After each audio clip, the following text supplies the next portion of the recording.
The situation took an even stranger turn when the young man shared something that shocked everyone. He admitted that his manager had asked him to provide services multiple times, claiming it was because the manager felt lonely and needed affection. That's why sometimes Mukesh appeared disheveled at work.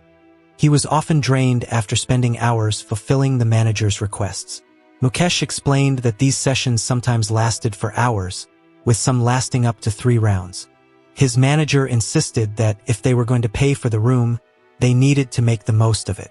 Mukesh didn't feel like he could refuse, so he just went along with it. Hey there! Welcome back to our channel.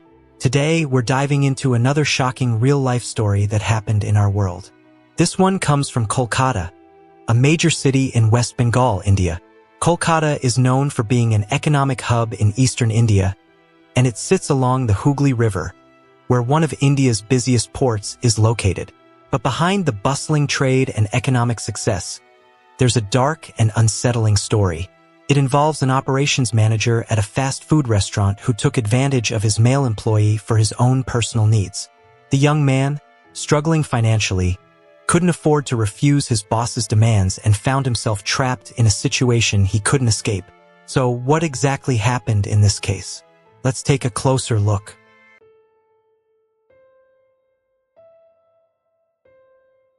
Before we dive into the story, don't forget to like, comment and subscribe, and share this with your friends. The more, the better. Now let's get into it. This is the story of Sadhna, a woman born in 1972. She was a bright graduate from Kolkata City campus and married Shankar in 2000. Together, they had 3 children. Shankar worked as an electrician at a government office. He's described as quiet, innocent, submissive, and generally very mild-mannered. On the other hand, Sadhna was more dominant in their relationship. Neighbors often said Shankar was the type of guy who would always obey his wife, never daring to argue. But despite this, he still had a lot of respect for her. He didn't push back, even though Sadhna made most of the decisions for their household. Since 2007, Sadhna worked as an operations manager at a fast food restaurant.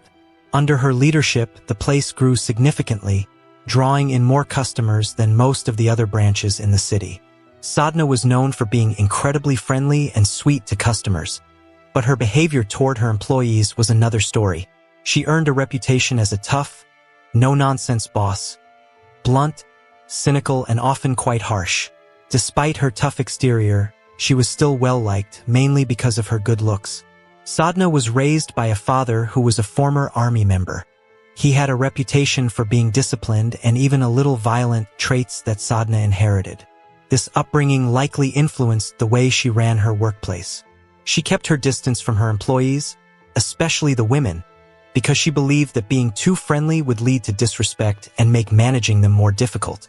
Some employees even disliked her because of her tough attitude, but she remained unfazed. At work, she kept things professional, never cracking a smile. However, at home, she was a completely different person. As a mother, she was gentle and nurturing, though still firm when things didn't go her way. To keep it short, in August 2016, 2 new employees, 18-year-old Sushma and 19-year-old Jyoti, were hired as waitresses. Both had just graduated high school and were eager to start working to support their families. Luckily for them, they quickly became popular with the senior staff, especially the male employees, who found them both attractive and fun. So, adapting to the job was easy for them, and their seniors taught them the ropes when it came to serving customers. But like most young people, they sometimes acted a bit too carefree or playful. This didn't sit well with Ms. Sadhna, their operations manager, who would often scold them. She'd call them out in front of others, criticizing them for being too flirtatious, lacking manners, and saying they were poorly raised. These comments were hurtful, and although Sushma and Jyoti were upset, they held back, knowing that pushing back could cost them their jobs. They were new, and the job market wasn't exactly easy to navigate, so they bit their tongues. It seemed like no matter what they did, they couldn't get it right in Ms. Sadhna's eyes. If they walked slowly while carrying food to customers, they'd be criticized for being too slow. But if they rushed, they'd be scolded for not doing things properly. If they were friendly with the guests and chatted with them, they'd be accused of trying to sell themselves. And the harsh words didn't stop there. It felt like they were always under fire from their manager, who only seemed to target them. The crazy part was, Miss Sadhna didn't treat the other female employees this way, only Sushma and Jyoti. Over time, this mistreatment brought the two girls closer together. What started as a simple working relationship turned into a strong bond of friendship, as they both became targets of their manager's harsh words. Here's how things went down. After a while, Sushma and Jyoti got tired of reacting to Sadhna's constant nagging. They decided to let it all slide, one ear in, the other out. They focused on working hard and making money, and with time, the resentment they once felt began to fade as they matured. A few months later, Sushma started dating a new employee, a charming guy named Mukesh, who loved playing futsal. They kept their relationship private and no one at work knew. Interestingly, Mukesh was being trained directly by Ms. Sadhna herself. She seemed to adore him, he was her favorite. She often praised him for being quick to learn, hardworking, and attentive. Plus, Mukesh had the kind of physique she admired, toned, muscular, and sturdy. On the flip side, Mukesh began to notice some strange behavior from his boss. He confided in Sushma about how Ms. Sadhna would send him flirty texts, full of compliments and subtle come-ons. She even invited him to spend the night with her at a hotel while her husband was away on business. Today's term? A staycation. But Mukesh wasn't interested. He came up with various excuses to avoid her advances. When Mukesh told Sushma about these messages, she was stunned and jealous.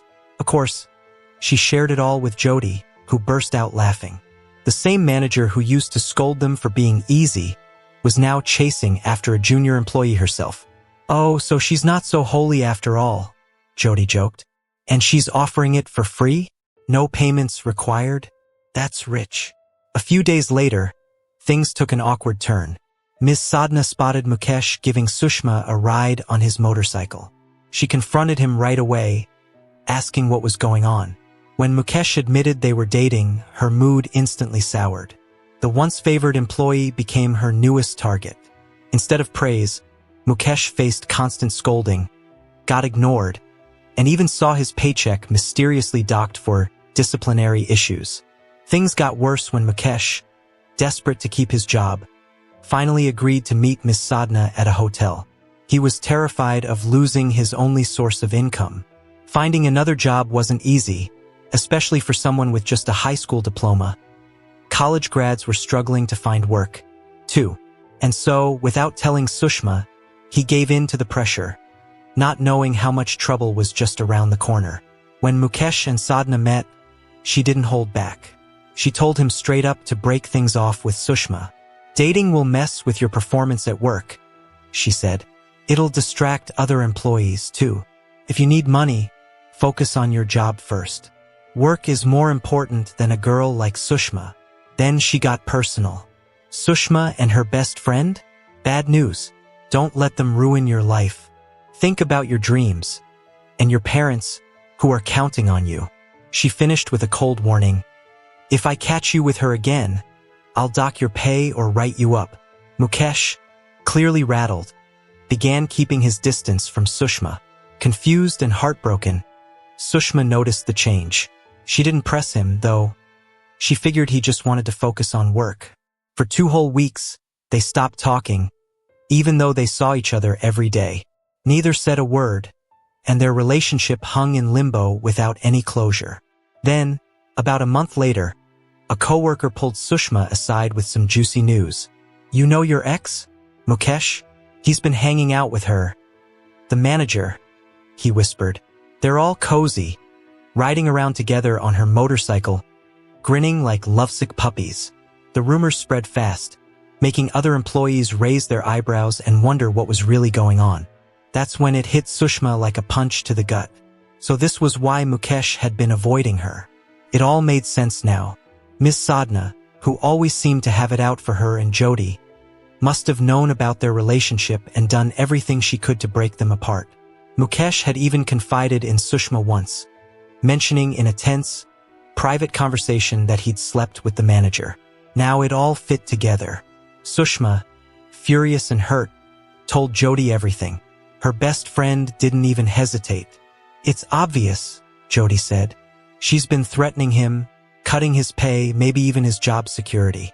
That's why he's doing whatever she wants. She's pulling all the strings." In May 2018, Sushma and Jody finally managed to get Mukesh to meet them at a friend's house for a serious conversation. At work, Mukesh kept avoiding them, and they were tired of it.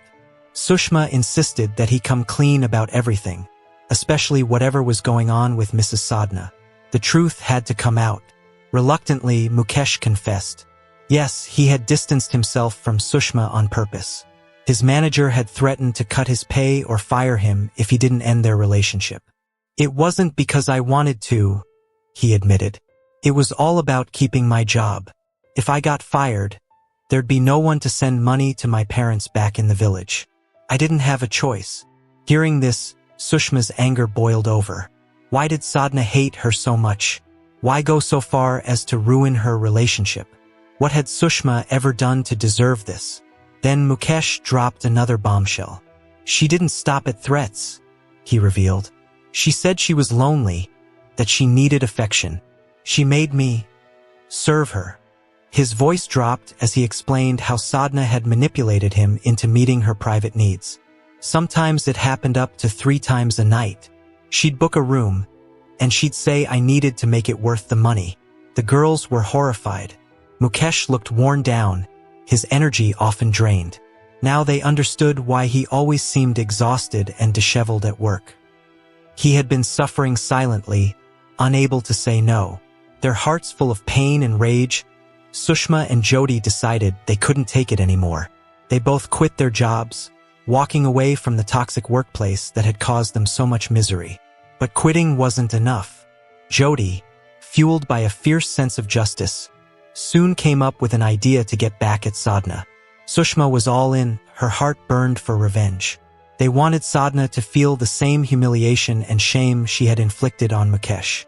At first, they encouraged Mukesh to report Sadhna's abuse to the authorities. After all, what she had done was harassment, plain and simple. But Mukesh refused. "I'm too embarrassed," he said quietly. "And I still need this job. I can't afford to lose it." A few days later, Sadhna was caught off guard when her household assistant told her that 2 girls had come by looking for her. Since Sadhna wasn't home, the girls ended up speaking with her husband instead. They chatted for about an hour, and when Mr. Shankar mentioned their names, Ormila and Harini, Sadhna couldn't place them. She thought maybe they were just some marketers offering home loans. Even when her husband described the girls, Sadhna's mind went straight to thinking they were strangers. No one she knew had those names or characteristics. "Oh, they'll probably come back if they need something," she thought, brushing it off. But the girls never returned or even called, even though they had her number. Fast forward to early June 2018, and Sadhna's husband, Mr. Shankar, unexpectedly ran into Ormila and Harini, who, as it turned out, were really Sushma and Jody in a cafe. The girls invited him out for dinner, saying they had a little business to discuss with Miss Sadhna. Though everything was resolved smoothly, Mr. Shankar noticed their change in appearance and asked about it. They casually explained that they simply liked to switch up their style. As they talked, though, he didn't realize that he had been slipped sleeping pills which made him pass out. Before he knew it, he was in a lodge room, stripped of all his clothes, and the girls were doing the same. They recorded everything with their phones, capturing their actions from multiple angles, as if Mr. Shankar were aware of what was happening. The 2 girls even went further, making it look as though they were engaging in inappropriate activities with him. Then they edited the footage and sent it to Sadhna's phone, triggering her fury. The next day, Mr. Shankar woke up alone in the lodge room, confused and disoriented, and went straight home. When he arrived, Sadhna was waiting for him, seething with anger. She showed him the video and pictures, explaining how she had encountered Ormila and Harini and figured out what had happened. Sadhna was absolutely convinced that her husband had been tricked. She didn't hesitate. She knew who the girls really were and went straight to their rented room. But when she arrived, they were nowhere to be found. However, one of their co-workers gave her their address, so she headed to Jody's place, only to find Jody there by herself. Sushma was missing. A huge argument broke out between Sadhna and Jyoti, drawing the attention of several other tenants. Things escalated quickly when Jyoti, fed up with the mistreatment, threatened to report Sadhna to the police for sexually harassing Mukesh. The confrontation turned physical. There was slapping, grabbing, and yelling. Suddenly, Sadhna pulled a knife from her bag and attacked Jyoti at close range. The onlookers were horrified. Jyoti, only 23, collapsed and tragically took her last breath right there. Sadhna tried to flee, but the residents stopped her and handed her over to the police. When Sushma heard the devastating news, she was in complete shock. Her best friend, who had only wanted to help her seek justice, was now gone, killed by the very woman they had been trying to expose. What began as a plan to report Sadhna's abuse and protect Mukesh spiraled into something far worse than they ever anticipated.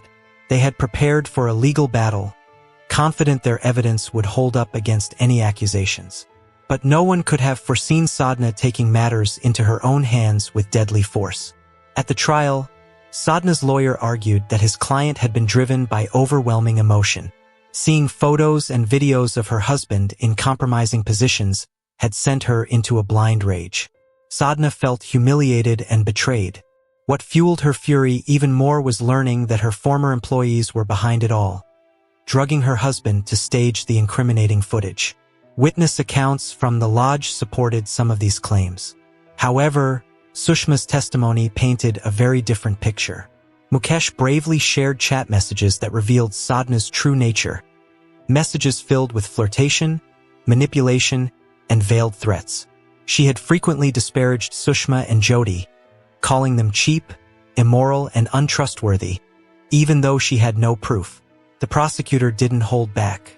"Where's your evidence that they were doing any of the things you accused them of? Did you actually see them selling themselves?" The courtroom fell silent. Sadhna had no answer. Even her own husband, Mr. Shankar, was stunned when it was revealed that she had been meeting Mukesh at hotels, seeking physical comfort while blaming her husband for being inattentive and dull. The truth hit hard. Mukesh explained how Sadhna had used her position to manipulate him, threatening to cut his salary or fire him if he didn't comply. He had stayed silent out of fear and financial desperation. In the end, the Kolkata City High Court in West Bengal delivered its final verdict. Sadhna was found guilty of premeditated murder for taking the life of her former employee, Jyoti. The judge handed down the maximum sentence, 20 years in prison. On top of that, she was fired from her position as operations manager, marking a harsh but fitting end to her reign of manipulation and cruelty. As for Sushma, she didn't walk away unscathed. Her actions, which involved drugging and staging Mr. Shankar in a compromising situation, were deemed misconduct and a key factor that set off the tragic chain of events. The court sentenced her to 9 months in prison for her role in the plot. Though her intentions had been fueled by a desire for justice, the method she chose came at a heavy price. Mukesh, initially suspected of conspiring with Sushma and Jyoti in their revenge scheme, was ultimately acquitted. He had no knowledge of the plan to lure Mr. Shankar to a hotel or the staged encounter that followed. His testimony, along with clear evidence, proved he had been a victim of manipulation and harassment rather than a willing participant in any crime. With all charges dropped, he walked free, though forever changed by the ordeal. What lessons can we learn from this story?